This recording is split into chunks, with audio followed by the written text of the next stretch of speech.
আজকে বানাচ্ছি ফুচকা। ফুচকা বানাতে গরম জল করে নিয়েছি, গরম জলে কিছুটা তেঁতুল ভিজিয়ে রাখবো। 10 মিনিট পরে আবার দেখছি কি হচ্ছে।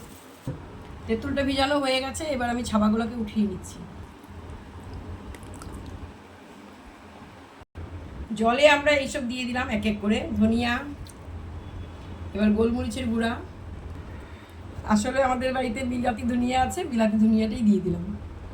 আদা দিচ্ছি, এবার জিরার গুঁড়ো করে দিচ্ছি। জিরাটাকে পুরো মিহি করিনি, একটু দানা দানা রেখেছি। ঝালটা পরিমাণ মতো যে যেমন খায়, আমি একটু শুকনো লঙ্কার গুঁড়ো দিয়ে দিলাম। ধনিয়ার গুঁড়া দিয়ে দিচ্ছি, জিরার গুঁড়ো, চাট মশলা, লবণ, বিট লবণ, সামান্য লেবুর রস, 1 চুটকি হিং, পাকা লঙ্কা দিয়ে দিলাম কয়েক টুকরো।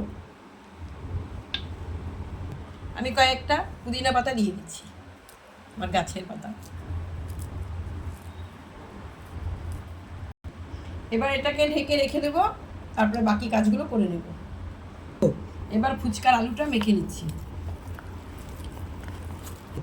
আলুটা মেখে নিয়েছি, এবার একটু ধনিয়ার গুঁড়ো দিয়ে দিচ্ছি, জিরার গুঁড়ো দিয়ে দিচ্ছি, চাট মশলা দিয়ে দিচ্ছি, সামান্য লবণ দিয়ে দিচ্ছি, লঙ্কার গুঁড়ো দিয়ে দিচ্ছি, লঙ্কার টুকরো দিয়ে দিচ্ছি কয়েকটা।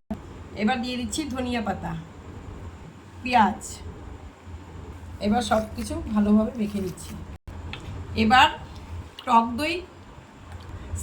টক জলটা দিয়ে দিচ্ছি। আমি আটাটাকে মেখে কয়েক মিনিট রেখে দিয়েছিলাম, তেল দিয়ে মেখেছি। এবার এটাকে কেটে বানিয়ে নেব লুচি।